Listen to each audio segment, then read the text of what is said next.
The meaning of life is to give life meaning. What keeps a human being going? The purest answer to this question is perhaps to be found in the worst of places. Viktor Frankl, an Austrian psychiatrist, philosopher, and author, endured 3 harrowing years in 4 different concentration camps. He was at the mercy of sadistic SS guards and the so-called Capos, prisoners with special privileges who willingly collaborated with the Nazis and were even more ruthless than their masters. The camp inmates were constantly exposed to famine, sickness, slave labor, and the looming threat of punishment or execution. There was no freedom.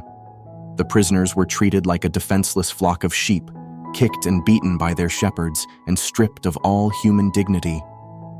In such a dire situation, what could possibly give someone the will to live? When they've taken all your liberties and possessions, and when death at short notice is almost inevitable, is there any reason not to give up on life? Viktor Frankl concluded that there is always a reason to live. Even in the worst conditions, there is meaning in suffering. If we can grasp this meaning, this star in the sky, we can overcome even the most painful circumstances. According to Frankl, it is not pleasure, success, or power that essentially drives people. It is finding a purpose, a meaning to live for, and even to die for. Yet, in today's world, we often ask ourselves, what is the purpose of my life? What is the meaning of all this? These questions echo the current societal condition, predominantly in the Western world, where our lives seem to revolve around working meaningless jobs to earn money, so we can buy things as a way to dull our sense of meaninglessness. In times of globalization, secularization, and relative peace, we are less likely to find meaning in being part of a tribe, a religious community, or defending our countries and loved ones against neighboring enemies. Everything has become so dull, so pointless, that we engage in rampant consumerism and distraction just to avoid feeling a deep-seated sense of purposelessness that plagues our existence. Before we know it, nihilism kicks in, and we begin to ask ourselves, what's the point? Why keep going? You cannot compare the circumstances of the modern-day Westerner with those who lived in concentration camps during the Second World War. But oddly enough, we walk around with similar existential questions and have similar reasons for giving up on life altogether. The lack of purpose, hopelessness, and meaninglessness. When we're trapped in what Viktor Frankl called the existential vacuum, what awaits us is despair. During his days in the concentration camps, Frankl noticed a division between 2 kinds of people, those who had given up on life and those who had not. The first group was more prone to illness and death. The second group was more likely to survive. The difference? A sense of meaning, or more specifically, the discovery of purpose in their unbearable living conditions. For example, Frankl himself was a doctor and found purpose in helping the inmates who suffered from illnesses. One day, he refused an opportunity to escape the camp so he could stay with his patients. He wasn't motivated by money, status, power, or even freedom.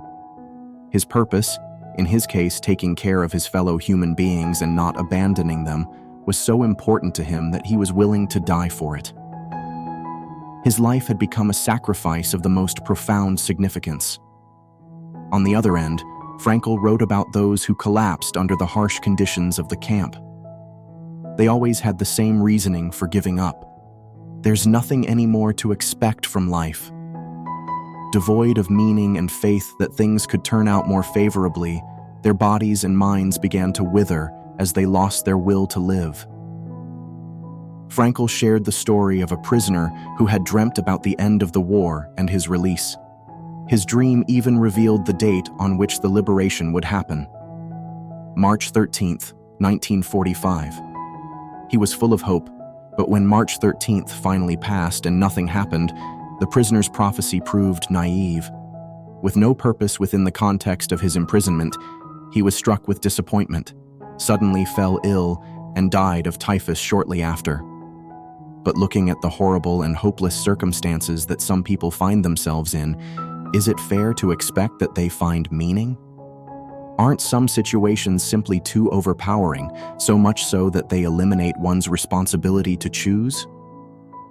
After the war, Frankl reflected on the validity of human liberty during the horrors of the concentration camps. He concluded that we are indeed able to preserve a vestige of spiritual freedom and independence of mind, even in such terrible conditions of mental and physical stress. Thus, we always have a choice. We who lived in concentration camps can remember the men who walked through the huts comforting others, giving away their last piece of bread. They may have been few in number, but they offer sufficient proof that everything can be taken from a man but one thing, the last of human freedoms, to choose one's attitude in any given set of circumstances, to choose one's own way. The ruthless Capos without morality, the sadistic SS guards with no respect for human life, the prisoners who lost their will to live, the guards who tried to help the inmates, those who found meaning in the deepest suffering, they were all responsible for their life choices.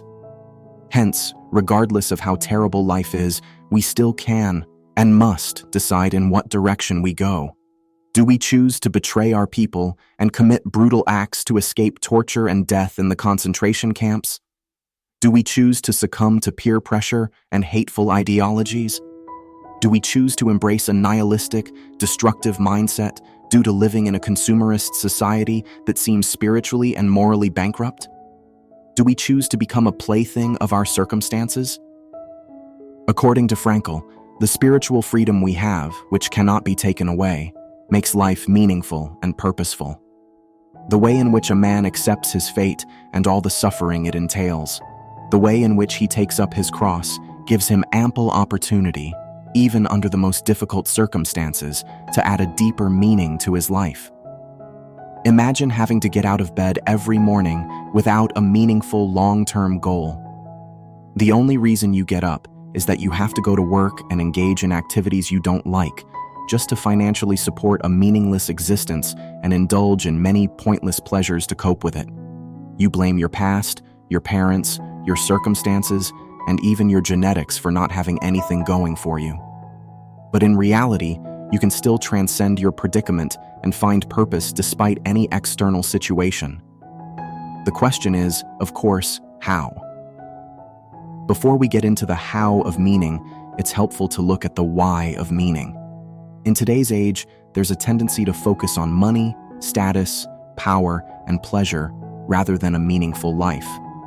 But according to Frankl, these pursuits are ways to cope with an existential vacuum. They are consequences of a lack of meaning.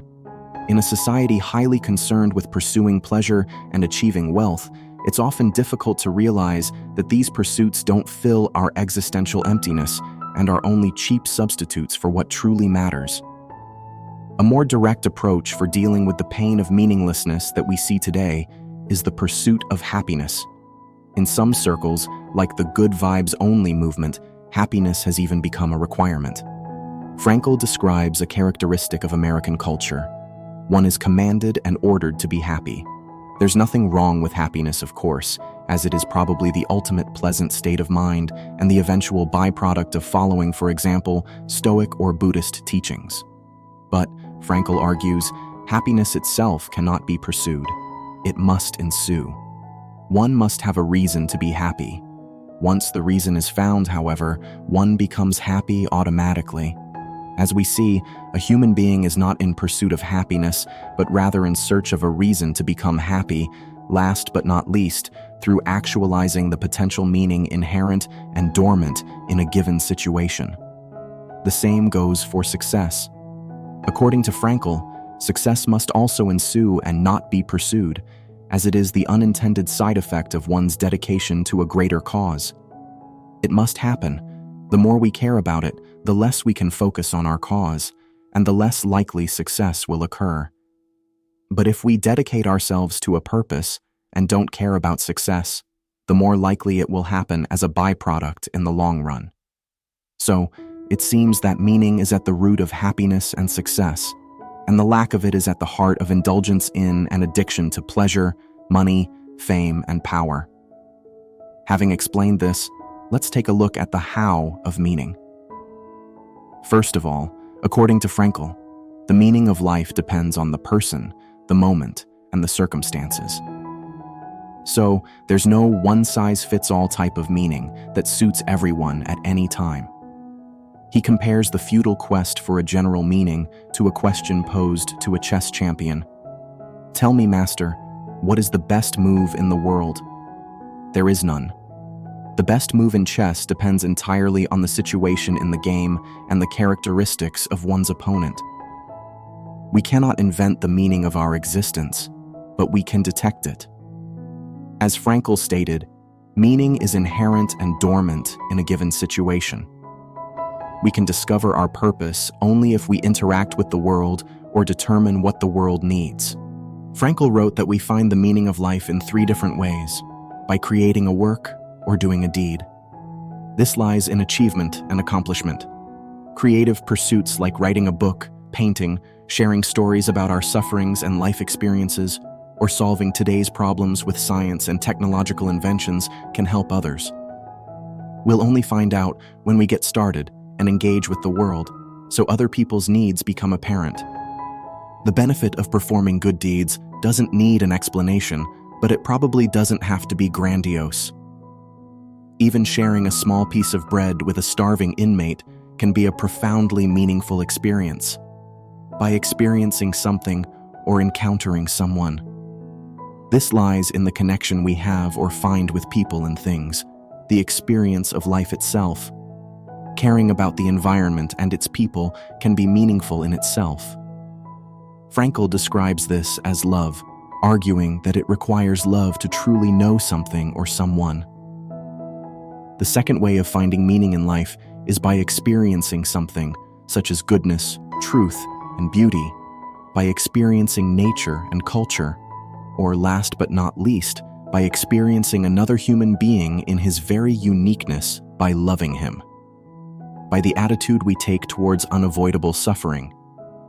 Frankl gives an example of an elderly practitioner who consulted him because of his severe depression after losing his wife.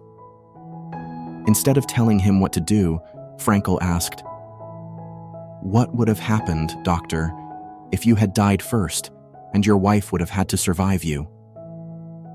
"Oh," he said, "for her, this would have been terrible. How she would have suffered." Frankl pointed out that the doctor's wife had been spared from such suffering as he had spared her by paying the price that he had survived and now mourned her. We cannot bring back the dead.